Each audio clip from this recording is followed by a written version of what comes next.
jadi orang yang hebat. Itu kaji kita malam ini. Sebagaimana biasa kita lanjutkan dalam dialog interaktif. Terima kasih. Assalamualaikum warahmatullahi wabarakatuh. Waalaikumsalam warahmatullahi wabarakatuh. Alhamdulillah, terima kasih Ustadz Abdul Somad gitu ya. Materi yang kita bawa malam hari ini tentang harta. Jadi intinya jangan sampai ayah bunda, abang kakak, bapak ibu semua yang hadir, yang awalnya sudah semangat cari harta, kemudian setelah mengaji justru malah meninggalkan hal-hal yang semangat mencari harta gitu ya. Oke, kita langsung masuk ke sesi tanya jawab ya. Izin tadi yang paling pertama ada Ibu Fitrianti Nasution. Ya, sebentar kita cari dulu Ibu Fitrianti apakah sudah bisa di-on-kan kameranya dan juga on-kan mic-nya. Assalamualaikum Ibu Fitrianti. Waalaikumsalam Ustadz. Oke, silahkan Ibu. Oh, izin Ustadz, tapi ini pertanyaannya kemarin mengenai waris Ustadz. Saya nggak sempat nanya, boleh Ustadz? Oh, Assalamualaikum Ustadz. Eh, Begini Ustadz, kemarin kan waktu almarhum ayah meninggal, itu harta warisan yang ditinggalkan itu eh, uang senilai 25 juta Ustadz. Kemudian ada rumah Ustadz. Kemudian eh, ada ada hutang Ustadz. Tapi kemarin itu uang itu nggak kami bagi, Ustadz. Kami ada 3 anak perempuan, Ustadz, yang ditinggalkan bersama ada ibu. Jadi, Ustadz, yang ingin saya tanyakan, itu harta kan nggak kami bagi, Ustadz. Kami sepakat hutang-hutang kami lunasi bersama bertiga. Kemudian uang yang 25 juta itu, karena memang niatnya itu dulu untuk ongkos umrohnya ayah sama mama gitu. Tapi ayah meninggal duluan, kemudian kami pakai untuk umrohnya mama gitu, Ustaz. Jadi itu gimana statusnya, Ustaz? Baik, Boleh gitu, Ustaz? anaknya 3 perempuan. Iya, Ustaz. Ya.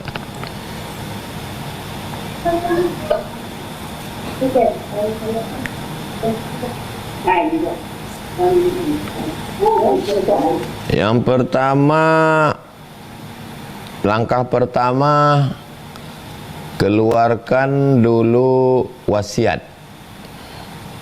Itu langkah pertama. Keluarkan wasiat. Ada almarhum meninggalkan wasiat? Tidak ada, Ustaz. Enggak ada. Yang kedua, bayar hutang. Membayar hutangnya dari uang peninggalan. Bayar hutang itu dari peninggalan almarhum. Setelah dibayar hutangnya, baru yang pertama keluarkan wasiat, yang kedua bayarkan hutang, yang ketiga baru dibagi harta warisan. Dibagi harta warisan, istri mendapat 1/6. Karena istri mendapat 1/8. Mohon maaf.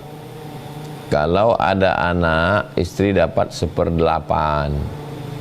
Jadi istri almarhum mendapat 1/8. Karena ada anak. Kalau nggak ada anak, 1/4.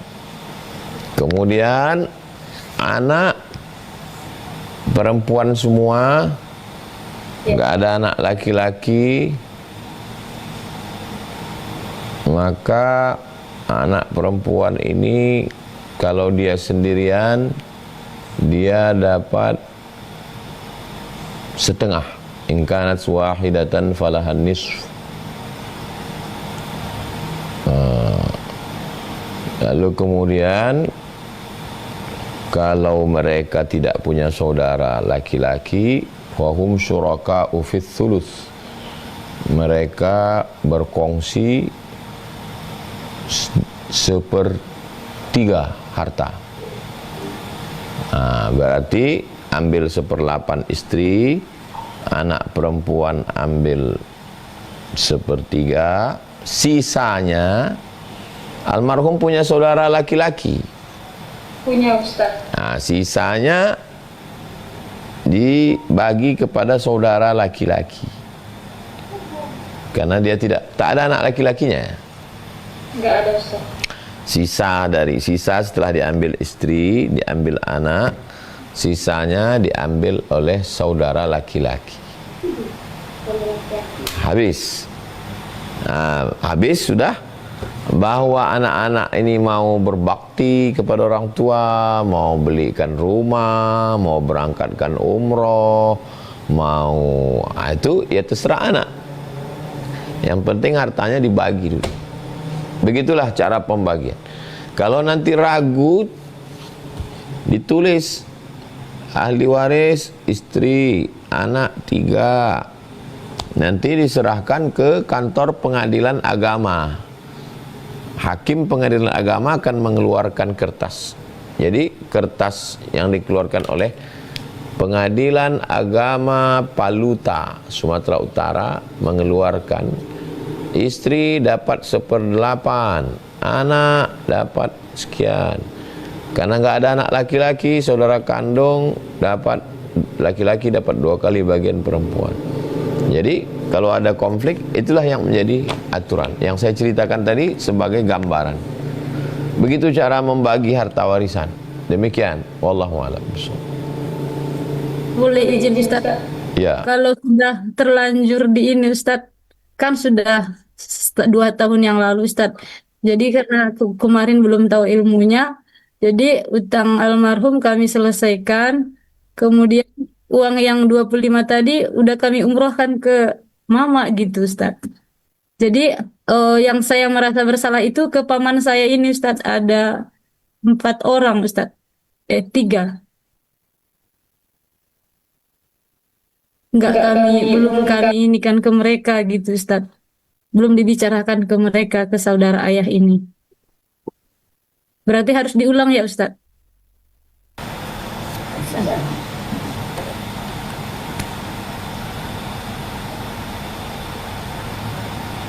Saya ulang lagi ya. Istri dapat 1/8. Anak perempuan kalau dia sendiri 1/2.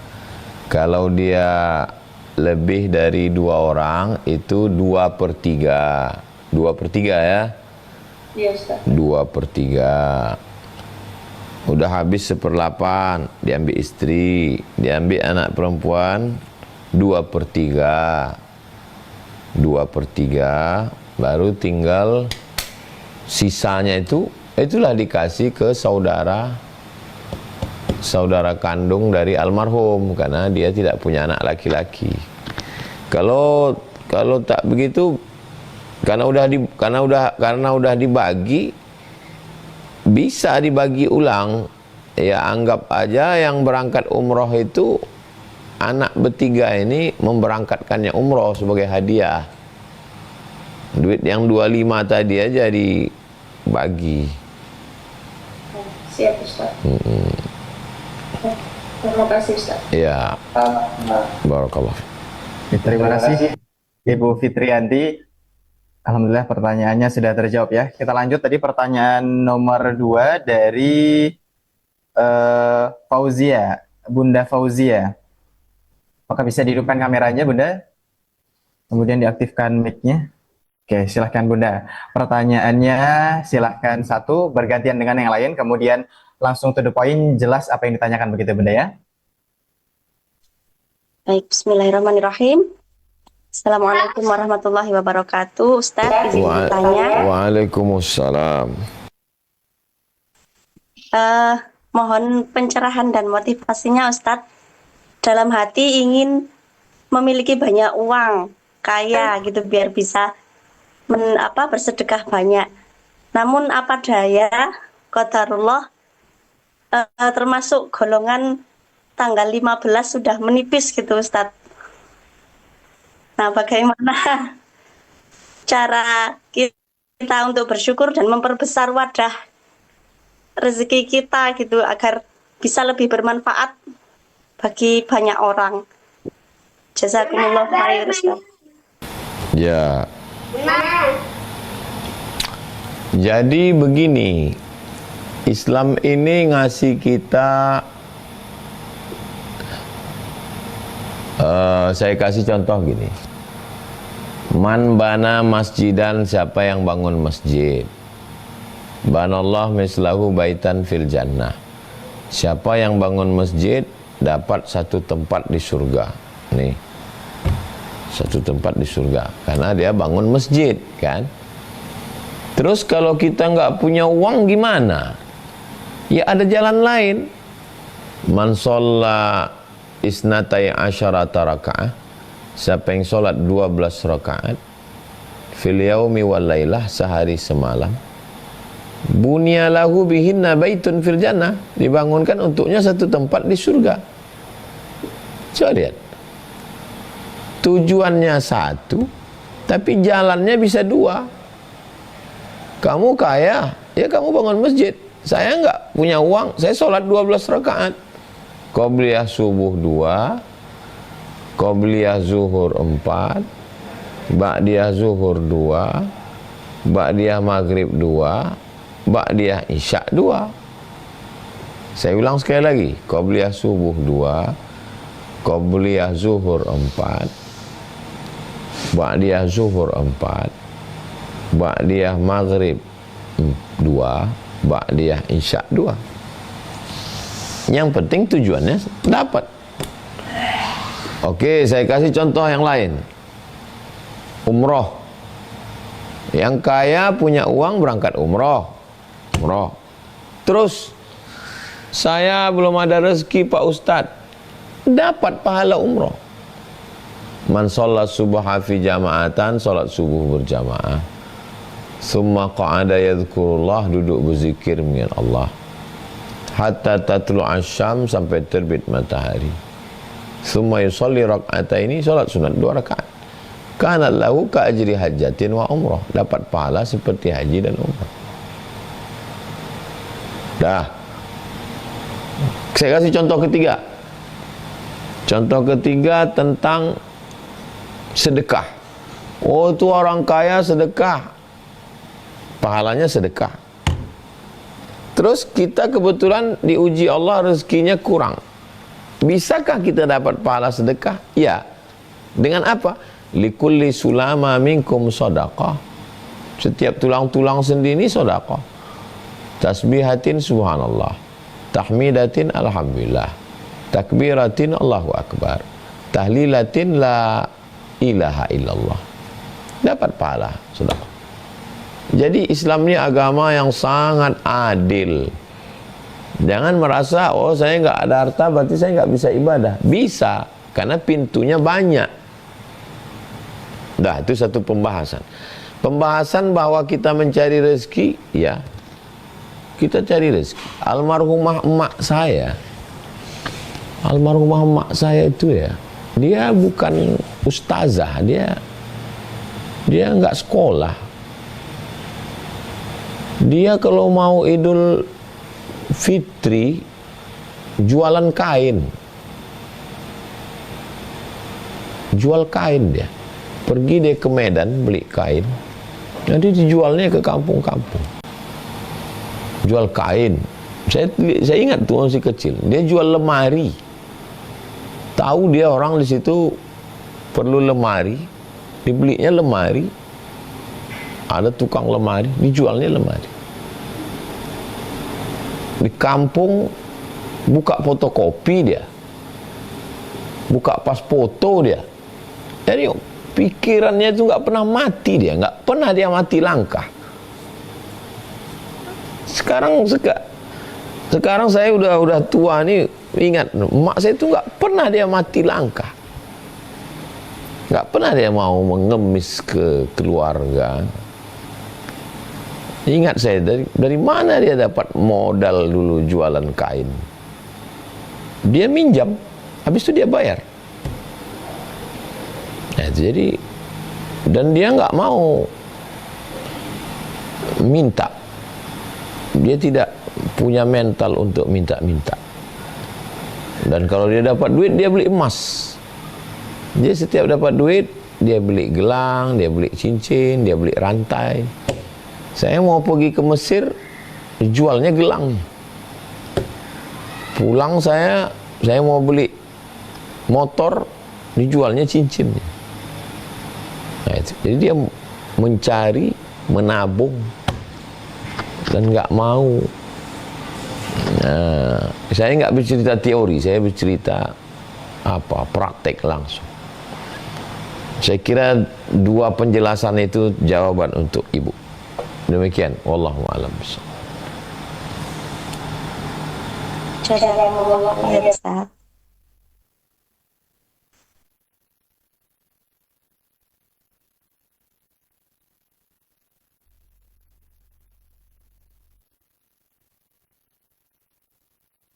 Ini nanti kita awal dengan Bapak Mirdan terlebih dahulu.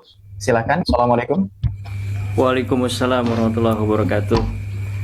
Baik Ustadz, perkenalkan saya Mirdan dari Karawang. Mau bertanya, ada dua pertanyaan, mudah-mudahan berkenan. Yang pertama, dalam Islam harta itu sebaiknya disimpan untuk diwariskan ke anak cucu atau diputar agar perekonomian lebih hidup gitu Pak Ustadz. Yang kedua, bagaimana cara mendidik anak dengan harta? Karena kebanyakan sekarang anak jadi pada sombong dengan harta yang dimiliki oleh orang tuanya. Mungkin itu Ustadz Abdul Somad, terima kasih.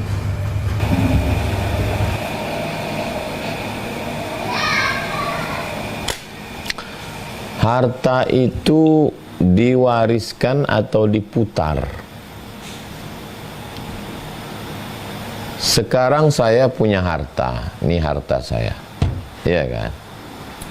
Harta saya. Ketika saya masih hidup, biar harta ini saya investasikan. Karena kalau disimpan, dia zakatnya keluar terus.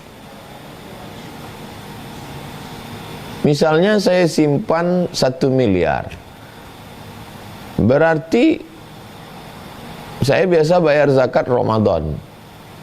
Berarti kan saya harus keluar 25 juta tiap tahun. 25. Gimana caranya biar supaya nggak keluar? Ya diinvestasikan. Investasi bagi hasil. Itulah yang disebut dengan mudharabah. Kamu anak muda, ya usahanya apa sekarang? Usaha saya ternak lele Pak Ustadz. Perlu modal berapa? 100. Nah, ini ternak lele. Nanti kalau untung kita bagi hasil. Baginya berapa? Apakah 50-50? Apakah 70-30? Apakah 80-20? Itu terserah kesepakatan, bebas berapa. Jadi harta itu dalam Islam nggak boleh seperti menyimpan air sumur yang nggak ditimba. Air sumur kalau dia nggak ditimba, dia berminyak, dia busuk, bau. Air sumur harus ditimba terus supaya mata airnya jalan, sehingga airnya fresh, segar. Begitu dalam Islam. Prakteknya dilakukan Nabi bersama Khadijah. Jadi barang-barang dagang milik Khadijah dijual oleh Nabi, nanti ada hasilnya dibagi. Nah itu, ini harta saya.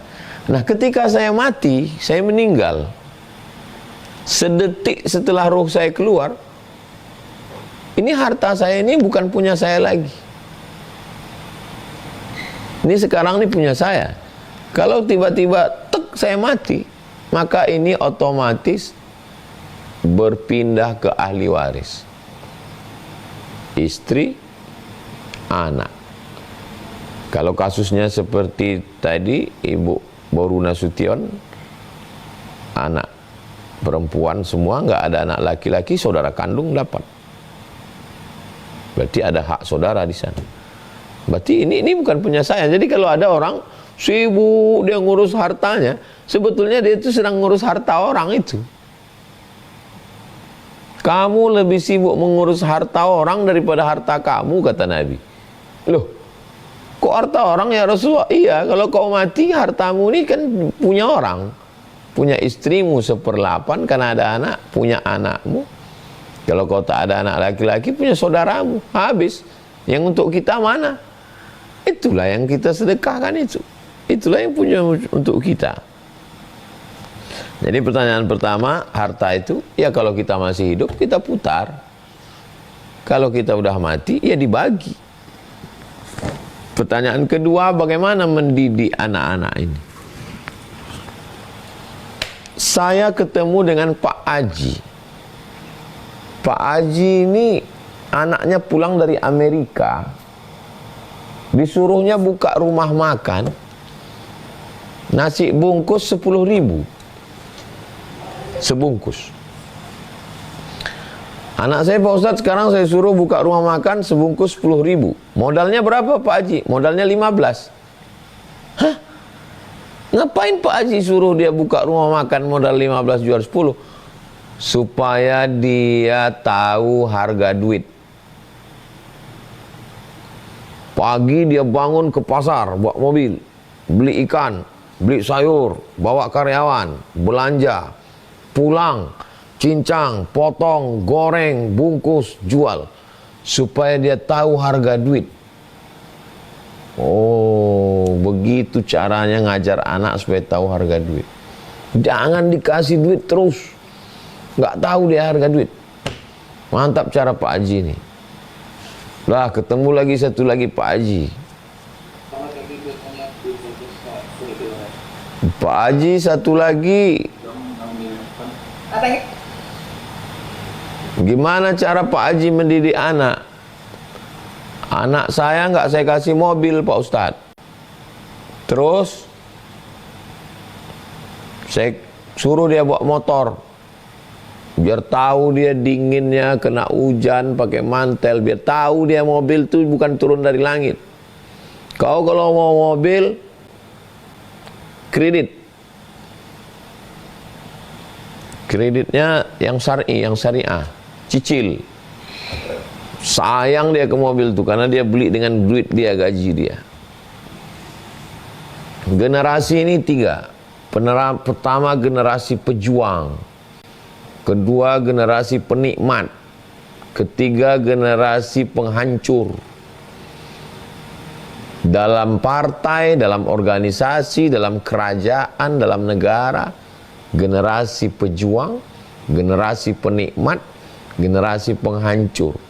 Kalau kita mau anak kita itu berjuang, jangan kasih dia nikmat. Jangan jadikan dia generasi penikmat. Makanya kiai-kiai di Jawa itu, anaknya itu enggak mondok di pondok dia. Anaknya pasti di mondok. Anaknya di pondok sana. Kenapa kiai itu anaknya di pondok? Karena kalau di pondok dia di situ pangeran di situ. Siapa yang berani? Tapi dikirim ke pondok sana, prim. Setelah hatam kitab baru balik ke pondok dia. Oke, kok. Jadi kalau mau anak kita ini menjadi pejuang, jangan jadikan dia penikmat. Saya di Mesir banyak teman saya yang saya nggak tahu kalau dia anak kiai. Sama-sama masak sama saya, sama-sama belanja ke pasar, sama-sama ngantri naik angkot. Ketahuannya pas di Makkah, santri-santri bapaknya cium tangan, baru tahu oh, anak kiai ternyata, Gus ternyata. Begitu orang tua mereka mendidik anaknya itu. Supaya anaknya jangan penikmat, pejuang. Demikian. Wallahu a'lam. Alhamdulillah. Terima kasih Ustadz. Terima kasih juga Bapak.